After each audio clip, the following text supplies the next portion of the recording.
right here at NASA Goddard Space Flight Center, Maryland, and we're just outside of Washington, D.C. NASA Goddard is home to the project office of the Webb telescope, and the observatory portion of the telescope, the mirrors and the science instruments, were integrated and tested here before launch. So for many of us, including myself, seeing Webb come together bit by bit right in front of our eyes was an emotional and very inspiring experience. So it's kind of like a part of us was out there with Webb right now. 1 million miles away, part of our hopes and dreams are out there. So I'm joined now by Jane Rigby, the operations project scientist for the Webb mission. And she's a familiar face for people who've been following this before, so welcome, Jane.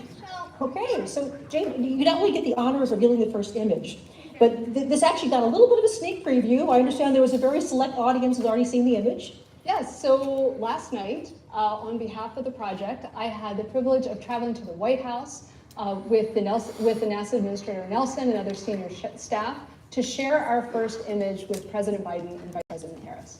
And it was really fun. Oh my gosh. They really geeked out. We had a closed door session where we got to walk through all the images and just share the excitement. And they were so thrilled, and they got the profundity of what we're seeing. And so now let's do it. Okay, we've got the whole world watching. Are you ready to put the first image up? Oh, let's do it. All right, here we go. Okay.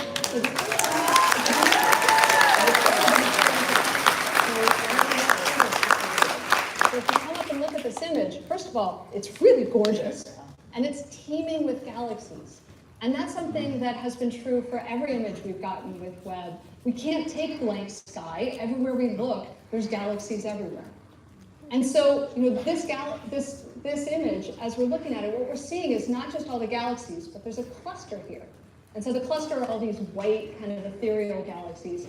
We're seeing them as they looked back in time, right? The speed of light is only so fast. And so as we're seeing distant galaxies out in space, we're seeing them as they looked billions of years ago. So these cluster galaxies, the white ones, we're seeing as they looked about the time the sun and the earth formed. And then behind the cluster, we have the gravity of the cluster is distorting and warping our view of what's behind. And so there are these galaxies that look stretched and pulled, kind of like they've been magnified because they've been magnified by the gravity of the cluster, just like Einstein said they would. And it's really, there's so much detail here. We're seeing these galaxies in a way that we've never been able to see before. There's just a sharpness and a clarity we've never had. And so we can look at, if we zoom in on this image, and I encourage you as you grab this image at home, zoom in. You can, really zoom in and play around. There are galaxies here in which you're seeing individual clusters of stars forming, popping up, just like popcorn. And then we also see in the background of this image, kind of littered like jewels all over the back of the image are these faint red galaxies. Now, that was what we built the telescope to do. The most distant of those are billions of years. We're seeing as they looked more than 13 billion years ago. And so galaxies like that one right there, this little red guy, we're like, okay, yep, what is that? Well, Webb got spectra to figure out what those galaxies are made of, and this is that one. We're seeing as it looked 13 billion years.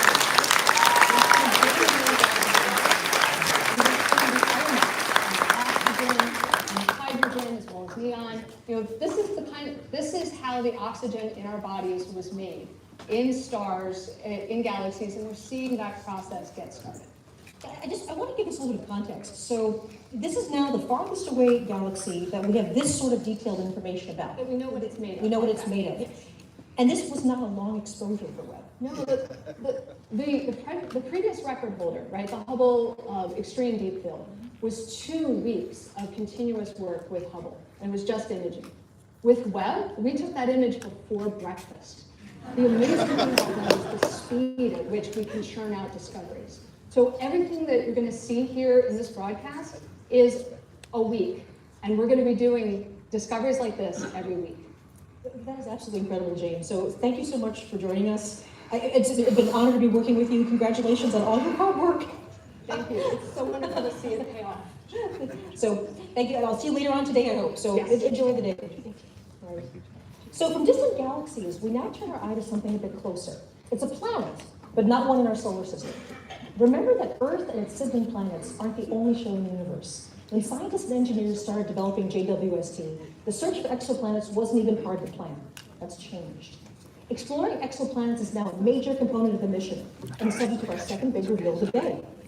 I'm going to send it now to our friends Nathalie Roulette and Sarah Gallagher at the Canadian Space Agency in Montreal. So again, bonjour.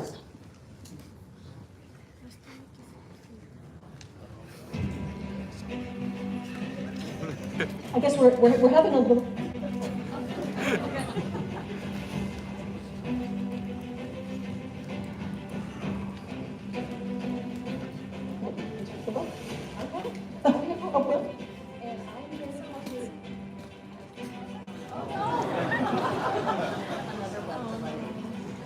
Sorry for the brief pause there. We're now going over camera.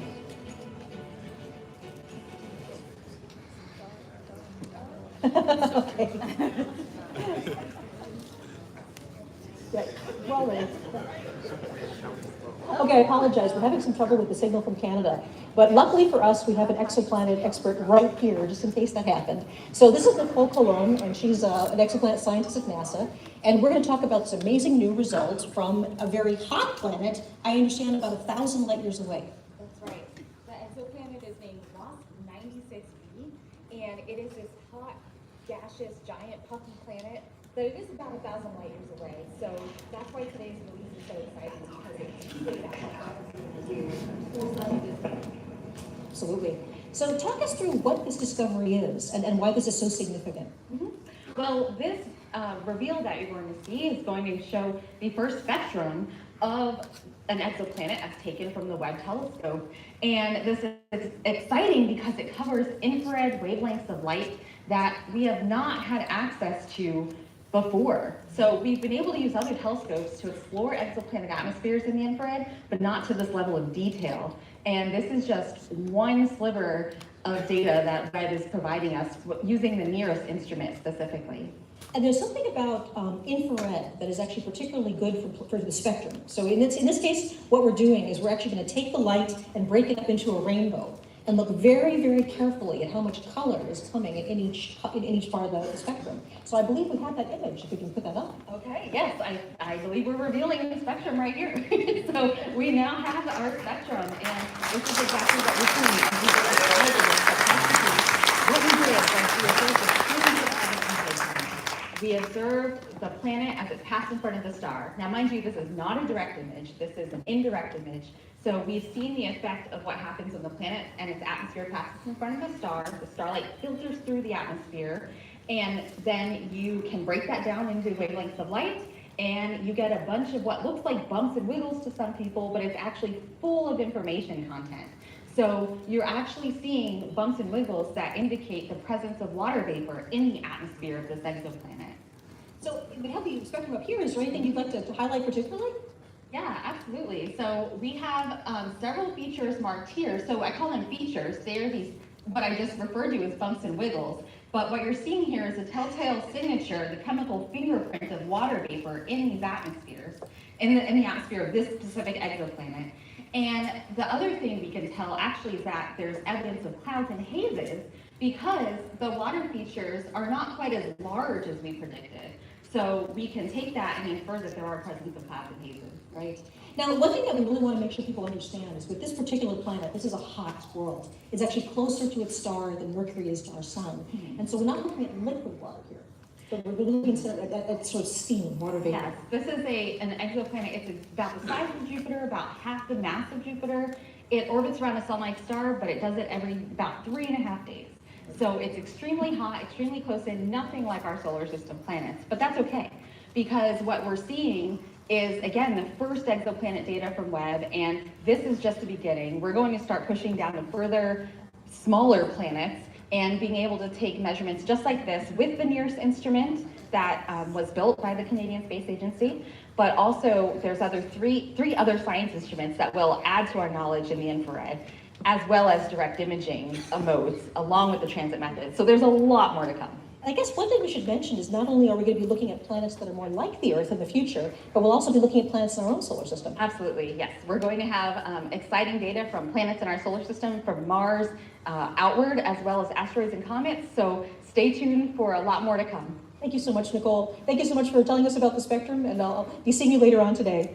So we have 3 big images in this, and with that, new and more exciting science. But first, let's take a look back at the journey that brought us to this moment. Celebrations like this one are only possible with years of hard work from a cast of thousands. When a new mission is being built, even the most enthusiastic space fans only get to see dramatic moments in this life cycle, the news and images that come out in updates and press releases. But that doesn't really give you the sense of the huge effort that goes on behind the scenes every day. The planning, schedules, and organization to keep everything moving forward really happens, for the most part, out of people's gaze. Webb started as an idea that took root at NASA Goddard. It grew first into planning teams, research projects, schematics, requirements. Then it began the long journey to become real with the development of new technologies, cutting-edge engineering, and finally fabrication, putting it all together. Let's take a brief look back at the visionary journey to how we all got here today. So today was the final closeout of the purge. Okay, guys, I can hear Rupa, but It's a pretty emotional moment to be in there and actually, closing it up for the very last time, right? You're the last one to touch this. And so that was the final operation. And once that fitting is closed out, there's no more touching of the vehicle. We're ready to launch.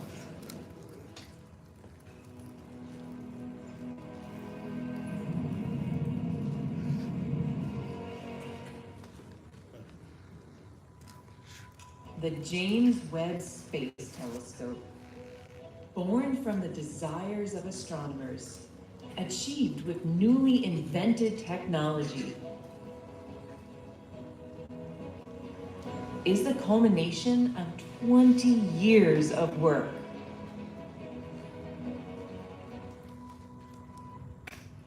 Humanity has unlimited questions about our universe. Engineering a way to investigate them requires enormous creativity.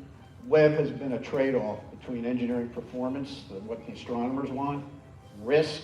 In fact, when we started 20 years ago, we were actually looking at an 8-meter telescope. Developing the most sensitive instruments, and testing, and more testing.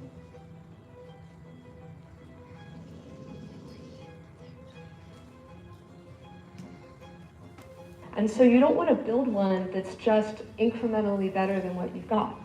Because if that's the case, you would just observe longer on the telescope that you already got. And so every time NASA builds a new astrophysics mission, a new telescope, it needs to be way more sensitive, way more capable than anything we've ever built before. We all got together in that conference room and played real time as the images came down from the spacecraft. The very first diffraction limited images ever obtained with Webb.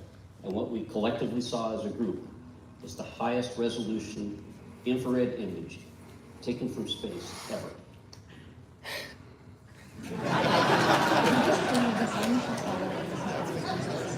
We will watch live coverage of the release of the first science images of the James Webb Space Telescope. So it's appropriate now that I send the broadcast to our colleagues and friends at the Space Telescope Science Institute in Baltimore. That's the scientific nerve center of the entire Webb mission. So hello, good morning, Alex. The show is yours.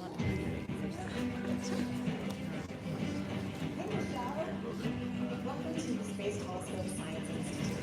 I'm Alex Goddard, and I'm here with Carl Gordon, who is an astronomer and one of the key people in delivering the images that you're going to see here today. But actually, before we get into the amazing images, we're going to talk a little bit about where we are. We're sitting here outside of the Mission Operations Center, which is the key central hub for Webb.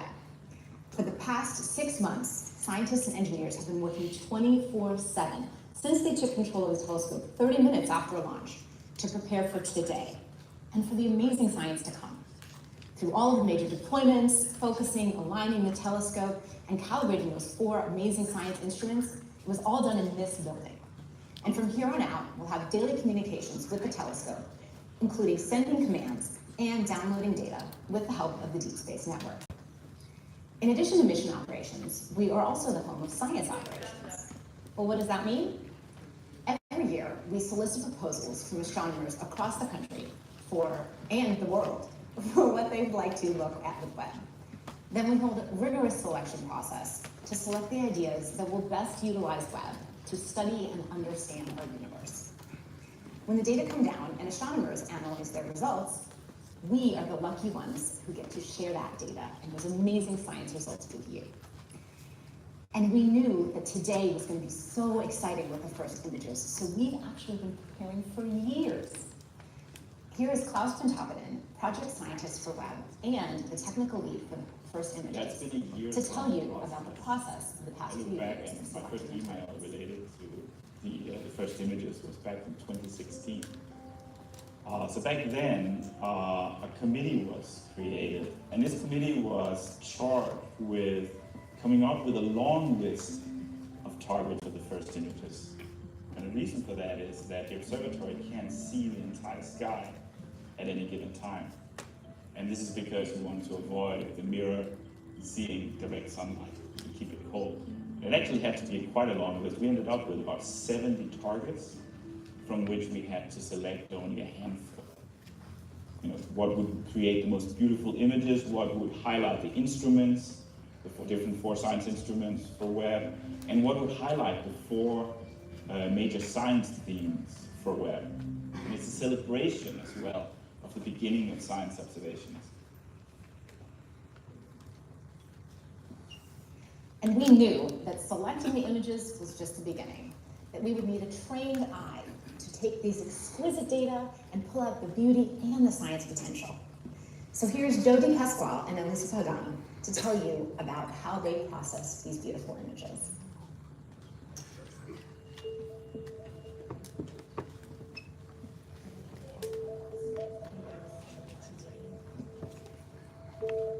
We're basically translating light that we can't see into light that we can see by applying color like red, green, and blue to the different filters that we have from Webb.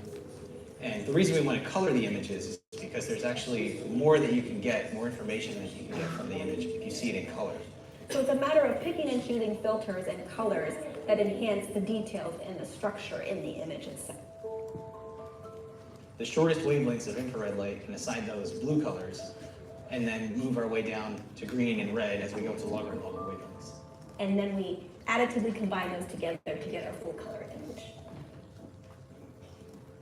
But there is a lot of aesthetics that are involved in this. Painstakingly going through and cleaning these images up with an attention to detail, a level of detail like at the pixel level in every image. So when I'm working on the astronomical data, it is this sort of marriage between art and science. When you're choosing colors for the filters, you really are trying to show the different details and the processes that are happening in the astronomical images.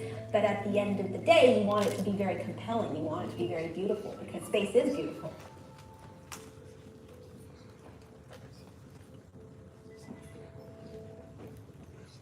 And after those images were processed, it was a select few of us, very lucky few of us, who got to see the first images. So it's downscale so just to make it a little more and more, and so it's actually high resolution. Pretty cool. So we have a team of about 30 people who are producing these images, and we feel incredibly privileged to be the ones who were the first to see these science-like images. When we saw the first data come down of real targets, people were speechless and there were emotions because we could see how amazing this observatory will be. The detail, the sharpness, the depth. And when we saw the first color images, we knew that we had a winner. And now, we are ready to see Webb's first image of a star dying, a planetary nebula called the Southern Ring. Let's do it.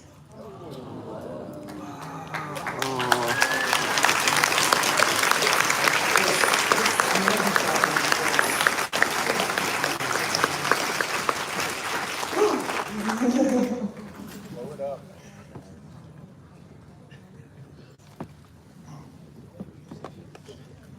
Wow, okay, well, here we are. We have a near-infrared image on our left, or on your right.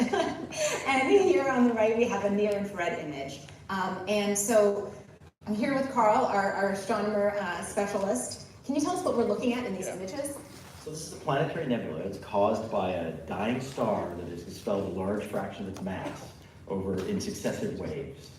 Okay, so we actually see those waves in these images. Yes. Wow. And so there's a lot of structure. Can you tell us a little more detail about what we're looking? Maybe start with this one on the left. Yeah. So in the near cam image, you see this kind of bubbly, almost foamy appearance throughout the whole nebula with some very structured shells. But and this edge-on galaxy with a dust lane and a bulge. So I lost the bet. Well, you lost the bet, but you got these gorgeous images. So I think it's a win for everybody. Anything else you'd like to say today? Can't wait to see where we go from here. Neither can I. All right. Thanks so much. Back to you, Michelle.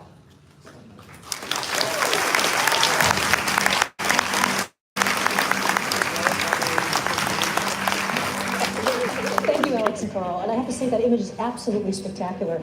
So as you know, people from all over the world are watching us today and joining in our excitement as we release Webb's first science images. We've been checking in with our colleagues in Europe and Canada throughout the program, but we also want to take a moment to include the people at the so many viewing parties scattered around the world like stars in the night sky. So let's check in with some of them now. First, we go all the way to Perth, Australia. Do we have a signal from Perth? I guess nothing from Perth right now. Maybe we have some of our other feeds. We're going to check in with them right now. Do we have Winnipeg, Canada? Oh, there it is. There's Australia. There's Perth. Hey, waving to Perth, Australia. Thank you so much for joining us today. And next we're going to Winnipeg, Canada. Hello, Winnipeg. At a planetarium. Everybody's enjoying the show, I hope? Okay, Dayton, Ohio. Everybody's watching on the, there we go, Dayton, Ohio. Hello, everybody, Dayton. Nice to have you here with us. There we go, yes. Hey, hey, Dayton. Hey. Jumping up and down. Hi. Okay, all the way, Bangalore, India. Bangalore. Hello, Bangalore. It's absolutely wonderful. Hey. Okay.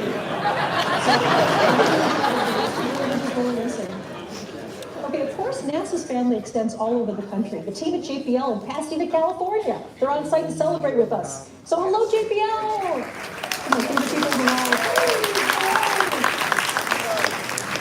And I think the last place we're going to right now is Northrop Grumman, one of our major contractors. Hello, Northrop Grumman!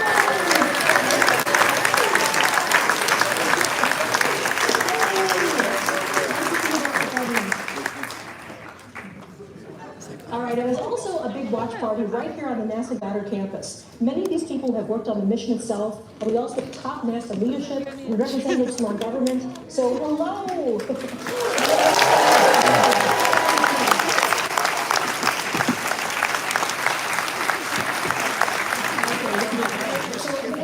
We are so fortunate to have all of these friends and colleagues around the globe. A major partner in the Webb mission is the European Space Agency.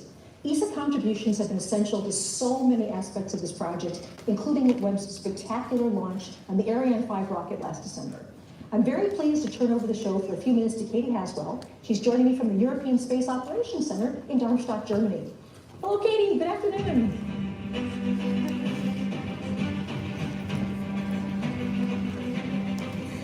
Thanks, Michelle. Thank you, Michelle, and welcome to Germany. We're at the European Space Agency. I'm still getting all kinds of ISB from lots of Centre. That's where the teams effectively fly the satellites. They're a little bit of a cross between air traffic controllers and pilots. We have lots of different control rooms here. This is the main control room, and as you can see today, it's not in use, so we've been lucky enough to move in here for today. I have two very special experts with me, both scientists from European Space Advisor for Space for Science and Exploration. These two guys have been working on the Webb Space Telescope for a long time, so we're very grateful to have you with us. Thanks, folks. We are excited to reveal our image with you. But before we do that, we thought we'd give you a little bit of background, because we've come here today because these guys were the first ones to pick up the signal during the Webb launch, when Webb first launched. They run a system called S-Track, which is NASA's deep space tracking system, and they were listening out when Webb called home.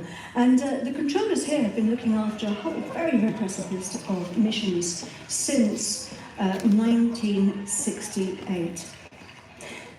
ESA has played a very, very important role during the Webb, for the Webb Space Telescope. It provided the launch on board the awesome Ariane 5 launch vehicle from the Guiana Space Center. The atmosphere in the Mission Control Center was electric, I can tell you, I was there. They've also provided people. We have 15 ESA scientists working at Space Telescope in Baltimore, and also they have provided the infrared spectrograph, the near-infrared spectrograph, and also half of the MIRI instrument, which is the mid-infrared instrument. Let's take a look at those now. Webb's 4 scientific instruments include NIRSPEC, the near-infrared spectrograph, led by ESA. NIRSPEC splits near-infrared light from astronomical objects into its components. Like a barcode, this will help scientists understand the physics of the objects they're observing, from their temperature, using an image slicer and an array of microscopic shutters. Webb's integrated science instrument module, located behind the main mirror, also contains MIRI, a mid-infrared camera and spectrograph. Seen here during testing, MIRI's been developed by a partnership between us. It can analyse molecules to help us deduce what astronomical objects are made of and peer into clouds of gas and dust where stars and planets are born. Together, these instruments will help Webb detect and analyse light from the very dawn of time, revealing the universe as never before. So let's get ready to reveal our image. And remember that one of Webb's jobs is to find out about galaxies, more about the galaxies, but also to help us to understand how they change. And this image is going to be very, very useful for that. Let's reveal it now. There it is. It's called Stephan's Quintet, and it's wondrous. Giovanni, what are you looking at? Yes, so we're looking at 5 galaxies. Galaxies are this giant structure that, as we see everywhere around us in the universe. They contain from million to 100 billions of stars, and in fact we live in one of them, the Milky Way. And here we see 5 of them. This is a closer galaxy in the foreground, and these 4 are at a distance of about 300 million light years from us, and they're locked in a close interaction, a sort of cosmic dance driven by the gravitational force. You can see here these 2 in a process of merging within each other. This is a very important image, an area to study, because it really shows the type of interaction that drives the evolution of galaxies. That's the mechanism of galaxies' growth. I love this image of the cosmic dance moving through each other. Mark, there's a lot going on though in this image, isn't there? There is. So this is a near-infrared image and a mid-infrared image combined. And when we zoom in on the left-hand side here, we see this foreground galaxy. You see lots of individual stars in there, actually resolved as point sources, which is remarkable. And then as we pan across, we actually see the galaxies in the merging galaxies. We now see gas and dust, which is being heated up in the collision between those galaxies. And that's a place where new stars are being born today. So we're actually seeing the process of creation of new stars in this region. And then when we look in the background here, we see not only the galaxies at 300 million light years, but also stars in our own galaxy. These snowflake structures that you see here, those are nearby stars, but in the corner and around the edges, we see galaxies which are much, much more distant, much further away. So similar in some sense to the ones that we saw earlier on in that deep field. And so this image actually takes us from the nearby galaxy, our own Milky Way, through these galaxies which are evolving today, all the way to the distant universe. And in a way, it captures cosmic evolution of galaxies over those 13.8 billion years.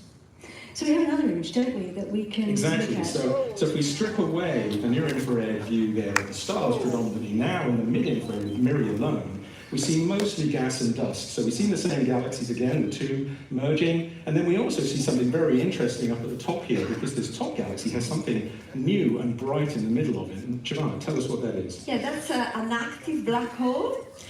We cannot see the black hole itself, but we see the material swirling around, being swallowed by these sort of cosmic monsters, and this gas gets heated to extremely high temperature as it falls onto the black hole, and it becomes very bright. In fact, this is outshines the galaxy. Here we see luminosity that are 40 billion times the luminosity of our sun. It's really, really bright.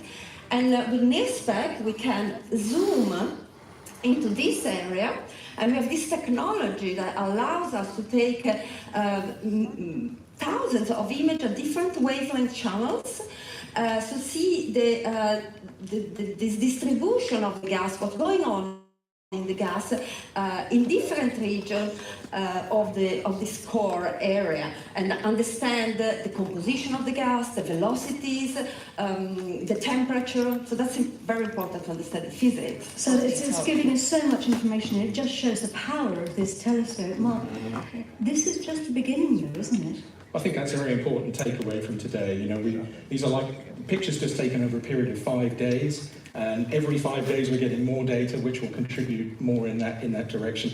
It's a culmination of decades of work, but it's just the beginning of decades. And you know what we've seen today with these images is essentially that we're ready now. This telescope is working fantastically well. And the James Webb Space Telescope is something bigger than any one of us. It's bigger than any organization, any country. This truly takes a planet. Webb belongs to all of us, and starting today, discoveries start and they're not going to stop. This is just the beginning. We've said several times throughout the broadcast that the Webb mission is about people, and during the construction of the Great Telescope, people started to see selfies of themselves reflected in the gigantic golden mirror. These photos are actual reflections of the enormous human investment and the emotional commitment that brought this mission to life. And now, years later, that mission is finally collecting light from the earliest days of the universe, all the way to worlds in our own solar system. It's the same mirror that reflected the many faces who see themselves as part of the journey to understand our shared origins. Let's stop for a moment and appreciate the people behind Webb.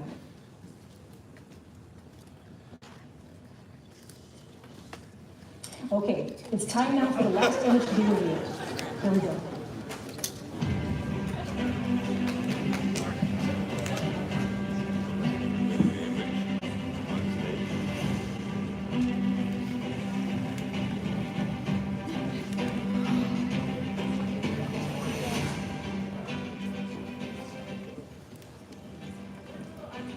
So Amber Strong is Webb's deputy project scientist. He's here with me today to share the final big reveal of the day.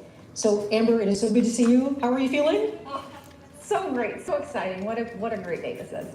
Yes, so one of the things that we're going to do is, before we get to the final image, the James Webb Space Telescope has taken us all over the universe today. So let's do a quick review of where we've been so far. So Jane Rigby got us rolling today with an extraordinary new deep field image, showing us one of the farthest views of the universe ever. Yeah, this image really does demonstrate that JWST can do exactly what we've designed it to do. Yes. And the Canadian Space Agency then took us to the massive planet WASP 96b, where the team has detected evidence of atmospheric water. And here again, we're seeing the incredible efficiency of this observatory. We're able to do these kind of measurements in a fraction of the time that we're able to before. And then we zipped up the road from NASA Goddard to the Space Telescope Science Institute, where Alex and Carl showed us the exquisite Southern Ring Nebula, a mixing bowl of stellar matter around a pair of dying stars. Yeah, and I'm just blown away by the level of detail we can see, like in the outer part of this nebula. It's incredible. Okay. After that, I was off to Germany, where the European Space Agency wowed us with pictures of galaxies interacting and mixing together. Right, and this image, again, it's incredible because it's showing us one of these fundamental processes of the universe, how galaxies merge together, and we're able to learn about these processes in a brand new way. So the Webb team has a lot to cheer about right now. So across the campus, there's this big watch party, and we can feel the excitement all the way from over here. So let's join that celebration now. We're back with Senior Project Scientist John Mather, along with the head of NASA Science Mission Director, Thomas Zurbuchen. Hello.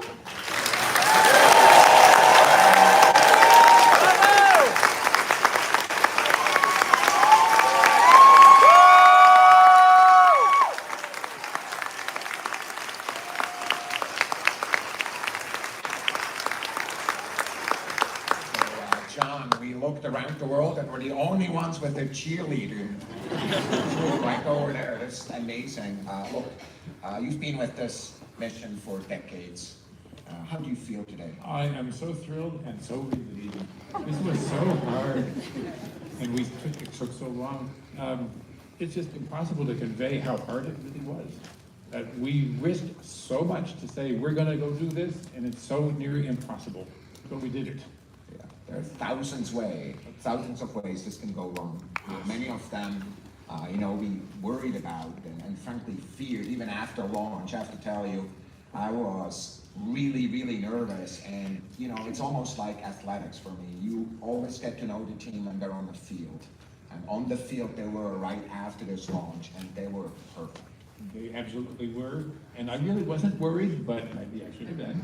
Yeah, that's difference between the two of us. I'm always worried. I'm paid to worry, frankly, and that's good. What we're going to do, though, is just really thank the team again. Of course, we heard Bill and Scott and Greg talking about the team that is there. I think what's also important is to recognize that Bernie is sitting there. He was the first manager. He was sitting there.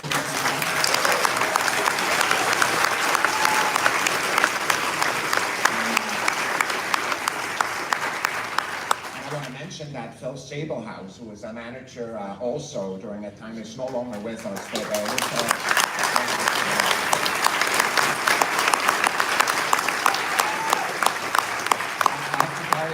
to tell you, John, after each one of these milestones, I called a lot of people. I called Bernie, for example, and I called people at my job and people who are administrators, because there's many of them. And I just wonder how you feel about the team. Just give you the word here.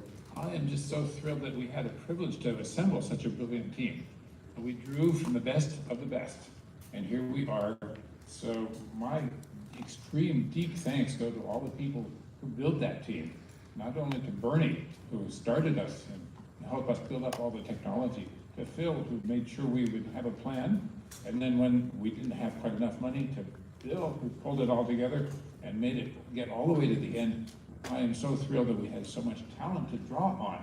And here we are, we have the support of the country and the world to take on this immense challenge.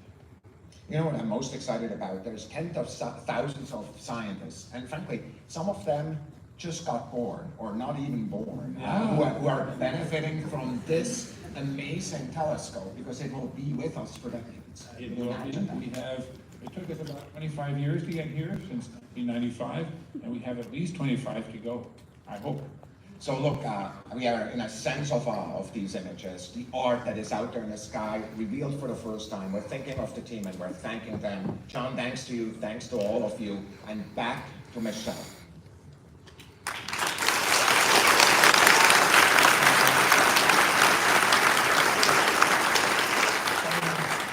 Okay, Amber, so here it is. Can you walk us through the final image reveal? Absolutely, here we go.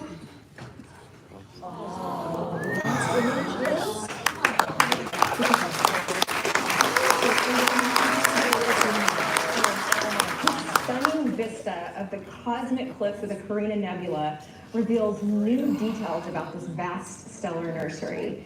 Today, for the first time, we're seeing brand new stars that were previously completely hidden from our view. Is there something you want to point out here? Absolutely. So honestly, it took me a while to even figure out what to call out in this image. There's just so much going on here. It's so beautiful. One thing that really stands out to me is you sort of get this sense of depth and texture from this new data. There's a lot going on. To call out a few specifics, first of all, in general, the Carina Nebula is a nearby star-forming region within our own Milky Way galaxy, about 7,600 light years away. And in this view, we see some great examples, first of all,